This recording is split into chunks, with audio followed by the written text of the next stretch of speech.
आणि एक आनंदाची वार्ता पण द्यायची आहे मला आपल्या सर्वांना. आज मोदी साहेबांच्या नेतृत्वाखाली लोकसभेची निवडणूक देशात होत असताना आपल्याला माहिती आहे की भाजपचे सुरतचे लोकसभेचे उमेदवार मुकेशभाई दलाल हे बिनविरोध निवडून आलेले आहेत. जय श्रीराम, जय जय श्रीराम, भारत माता की, भारत माता की. आपण पाहतोय सुरुवात चांगली झाली. अब की बार 400 पार, तीसरी बार मोदी सरकार. सुरुवात भक्कम झाली. बिनविरोध पहिला खासदार भाजपचा सुरत मधून निवडून येणं या देशासाठी, या महाराष्ट्रासाठी एक शुभ शकुन आहे. आणि तो शुभ शकुन आज भोकरमध्ये आम्हाला माहिती मिळते कसा योगायोग आहे बघा. आणि म्हणून मला प्रतापरावांना हे आश्वासित करायचंय, या मतदारसंघाने मला खूप प्रेम दिलं, शंकरराव चव्हाण साहेबांना खूप प्रेम दिलं. अटीतटीच्या सामन्यात, तुमच्या माझ्या सामन्यात सुद्धा 5,000ची लीड का होईना पण मला पुढे ठेवलं आणि विधानसभेला 1,00,000 मतांनी 98,000 मतांनी या ठिकाणी. एवढं प्रेम जनता कोणाला देत नसते, आम्ही कधी विसरणार नाही. आणि या प्रेमामध्ये तुमच्या अपेक्षा आहेत. प्रश्नांची पूर्तता झाली पाहिजे, प्रश्न मिटले पाहिजेत. एवढं भाग्य कोणाच्या नशिबात आहे. एवढा विराट जनसमुदाय, प्रत्येक समाजाची माणसे या ठिकाणी आहेत. माझे बंजारा बांधव सुद्धा मागे बसलेले आहेत त्या ठिकाणी. माझे कोळी बांधव या ठिकाणी आहेत, मुनेर वारनू आहेत, मराठा आहेत, लिंगायत आहेत, दलित आहेत, मुस्लिम बांधव, सगळी मंडळी आज भोकरमध्ये देवेंद्रजी आपल्या मुखातून या भोकरच्या विकासाकरता आपला उदार अंतकरण आपण देत आहात आणि पुढेही देणार आहात. त्याच्याबद्दल माझ्या मनातील मात्र शंका नाही. मगाशी अमोल राजूकरांनी उल्लेख केला, आपल्याकडे या भागामध्ये रस्ते झाले, नगरपालिकेची कामं झाली, आदिवासी क्षेत्रातल्या 11 गावांना फायदा झाला. आपण रस्ते केले, पायाभूत सुविधा उपलब्ध करून दिल्या. आणि पालकच्या गणपती मंदिराला सुद्धा भरभरून पैसा पालकमंत्र्यांनी दिला, मीही दिला, त्यांनी दिला. आणि पालकचा गणपती बाप्पा आम्हाला सर्वांना पावलेला आहे. मी तो मला मुद्दाम सांगितलं पाहिजे. या परिसरामध्ये एक आनंदाचं वातावरण आहे. आणि सगळ्यात महत्वाचा प्रश्न जो अजूनही गती द्यायला लागणार आहे तो म्हणजे पिण्याच्या पाण्याचा प्रश्न, नैसर्गिक प्रश्न आहे. आपल्या भोकर तालुक्यामध्ये 700 कोटी रुपयाच्या ग्रीडची योजना फडणवीस साहेबांनी आणि प्रधानमंत्री मोदी साहेबांनी जल जीवन मिशन मधून ग्रीडची योजना मंजूर करून दिली. पाणी कमी पडेल, युपीपीचं पाणी गावागावापर्यंत तुमच्या नळ योजनेला जोडण्याचं काम त्यातून होतंय. प्रत्येक बहुतांश गावाला नळ योजना नव्याने जिल्हा परिषदची सुरू झालेली आहे. आणि ग्रीडची योजना सुद्धा 700 ते 1000 कोटी पर्यंत मित्र. हा पैसा माझं एकही गाव, माझा एकही तांडा, माझं एकही आदिवासी बांधवाचं गाव आणि या भोकर शहराला पाण्याची कमतरता पडणार नाही. हे पुढचं आमचं मिशन आहे 5 वर्षाचं, लक्षात ठेवा. मला माहिती आपल्या भावना काय. जलसंपदा खातं त्यांच्याकडे होतं, मी त्यांच्याकडे बसलो मुख्यमंत्री असताना भेटले आणि त्यांना मी सांगितलं मला पिंपळ ढव प्रकल्प मला मंजूर करून पाहिजे. पिंपळ ढव प्रकल्पातून मला त्या परिसरामध्ये पाणी मिळणार आहे. आमचं काळ ढव प्रकल्पाला मंजुरी मला पाहिजे. मला सुधा प्रकल्पाची उंची वाढवून पाहिजे. मला या ठिकाणी भोकर शहराला पाणी कमतरता पडू नये आणि ग्रामीण भागामध्ये शेतीला पाणी मला मिळालं पाहिजे. हे सगळे प्रश्न सांग. डिपार्टमेंट म्हणत होतं साहेब गोदावरी खोऱ्यात पाणीच उपलब्ध नाहीये, गोदावरी खोऱ्यात सुद्धा खोऱ्यात पाणी उपलब्ध नाहीये. आम्ही फडणवीस साहेबांना पटवून सांगितलं नाही साहेब पाणी उपलब्ध आहे. त्यांनी अभ्यास केला, डिपार्टमेंटला आदेश दिले आणि 19 टीएमसी पाणी गोदावरी खोऱ्यामध्ये निर्णय कोणी घेतला असेल तर फडणवीस साहेबांच्या प्रयत्नातून हा प्रकल्प मार्गी लागला. विचार करा, एवढा मोठा विषय आपल्या सगळ्या परिसराला खऱ्या अर्थाने सुजलाम सुफलाम करण्याकरता माझं एकही गाव पाण्यापासून वंचित राहणार नाही. एवढा मोठा विषय आज मार्गी लागतोय. मित्र, आज भूसंपादनाची प्रक्रिया सुरू आहे. पिंपळढवची टेंडर निघालेले आहेत. आपण पाहाल आचारसंहिता संपल्याबरोबर तातडीने याची अंमलबजावणी आम्ही केल्याशिवाय राहणार नाही. मला या ठिकाणी मुद्दाम सांगितलं पाहिजे. मित्र, आज या ठिकाणी येत असताना मी अधिकचा वेळ घेणार नाही, कारण की आपल्याला फडणवीस साहेबांना ऐकायचं आहे. परंतु मला मुद्दाम काही लोकांचा या ठिकाणी काही त्यांची वक्तव्य माझ्या मागे बरीचशी पाहुणे येऊन चालले बोलण्यासाठी आल्यानंतर निवडणूक प्रताप पाटलांची की अशोक चव्हाणांची हा प्रश्न त्यांना माहित नाही उमेदवार कोण आहे. आल्याबरोबर माझ्यावर कार्यक्रम चालू, अशोक चव्हाण असे, अशोक चव्हाण तसे. अरे पक्षात असताना काही बोलणार नाही, पण आता सुरू झालंय. पक्षात असताना पाहत होते कधी चालले बाहेर निघतात कधी, आणि ताबा आम्ही कधी घेतो हा प्रयत्न झाला. आणि काल या ठिकाणी येऊन त्यांनी सांगितलेलं आहे की मी कसा स्वार्थी आहे अशा पद्धतीचं माझं गुणगान त्या ठिकाणी करण्यात आलेलं आहे. पण मला मुद्दाम या ठिकाणी सांगितलं पाहिजे, नाना पटोले सारखा बेजबाबदार माणूस मी कधी पाहिलेला नाही, म्हणून ही अवस्था काँग्रेसची आहे. तुम्हाला विधानसभेचं अध्यक्ष केलं, तिन्ही पक्षांनी म्हणून केलं, आणि तुम्हाला मंत्री व्हायचं होतं म्हणून तुम्ही राजीनामा कोणाला विचारला, राजीनामा देऊन टाकला. राजीनामा देऊन टाकला त्या दिवशी ठरलं की हे सरकार पडणार आहे. देवेंद्रजींना मी दोष देत नाही, नानांनी राजीनामा दिला नसता तर कदाचित सरकार टिकलं असतं. हा माणूस एवढा उतावळा, एवढा बेजबाबदार, यांनी राजीनामा दिला, पक्षाचा अध्यक्ष व्हायचा यांनी झाले, आणि आज वाताहत पक्षाची सुरू झालेली आहे केवळ आणि केवळ यांच्या बेजबाबदारपणामुळे ही सुरू झालेली आहे. आम्हाला गलत झालं, चांगलं व्हायचं चांगलंच झालं.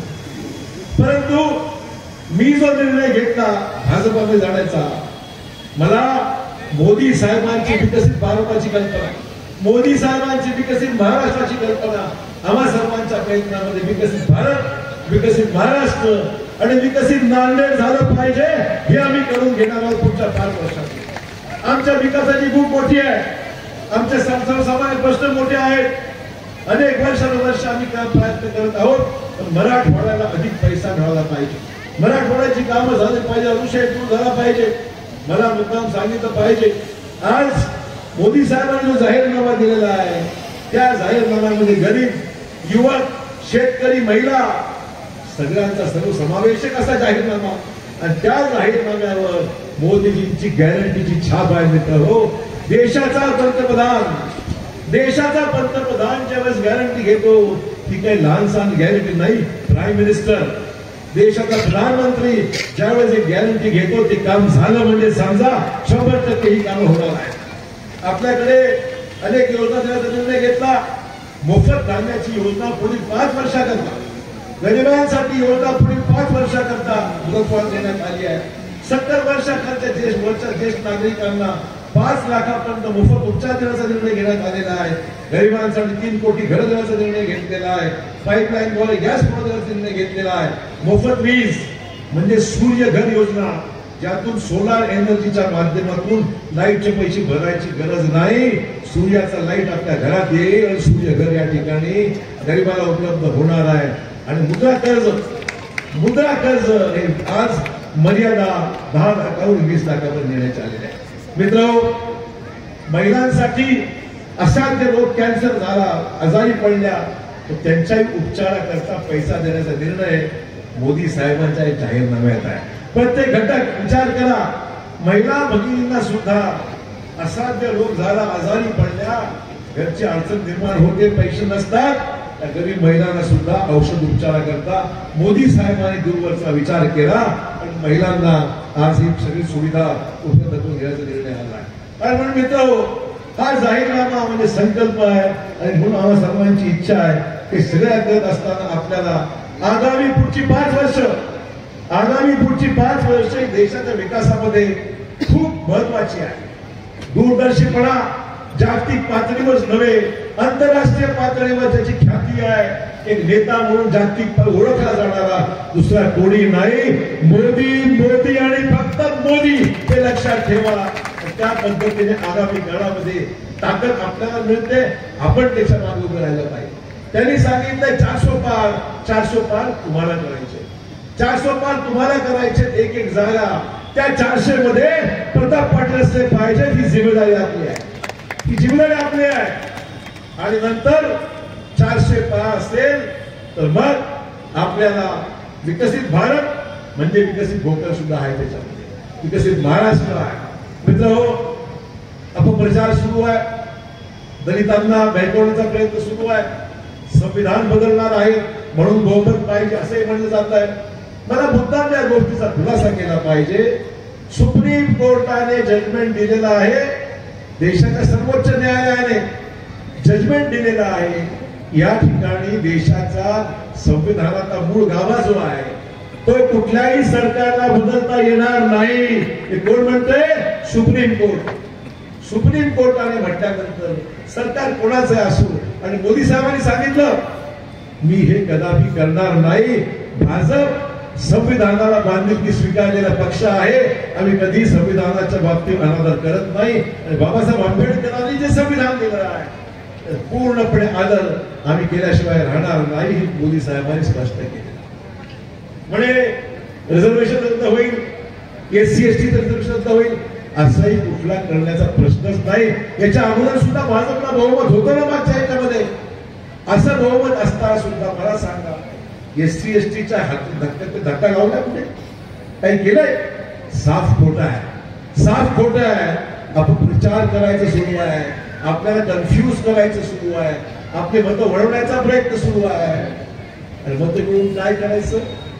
वसंतराव चव्हाण काही संबंध घ्या लोकसभेत. वसंतरावचं ही काय नायगावची नगरपालिका आहे का?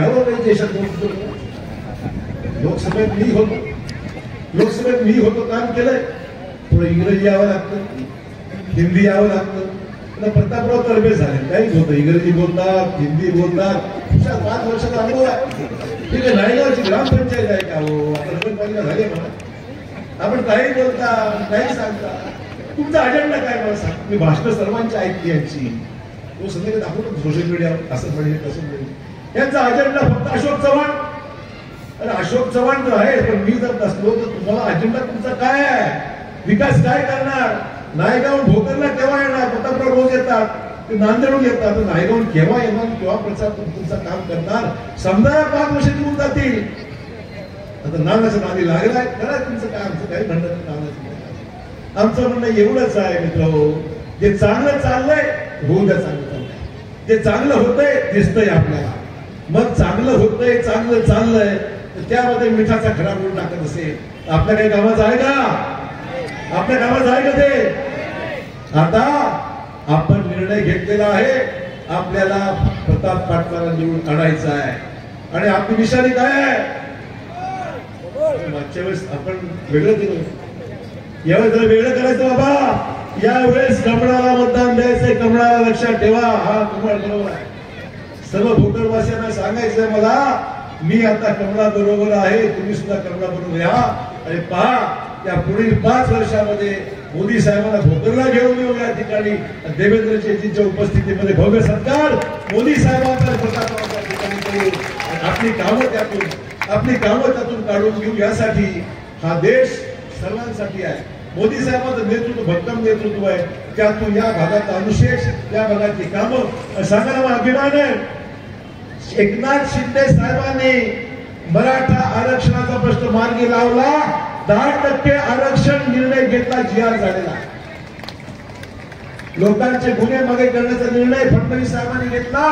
ज्यांच्यावर गुन्हे होते ते मागे घेण्याचे, फक्त गंभीर गुन्हे सोडून किरकोळ स्वरूपाचे ते मागे घेतले.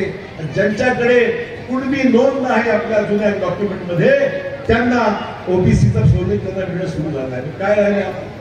हा जो अपप्रचार जो केला जातोय तो लक्षात ठेवा. कारण नसताना दिशाभूल करण्याकरता विषय काय घेऊन काय म्हणून चालले. या भूल थांबायला बळू नका. अशोक चव्हाण तुमच्या करता, तुम्ही अशोक चव्हाण करताय, आणि भाजपच्यासाठी आपण ताकद लावूया. कमळाला आपण शिक्का लावून प्रताप पाटलांना निवडून देऊया. जय हिंद, जय महाराष्ट्र.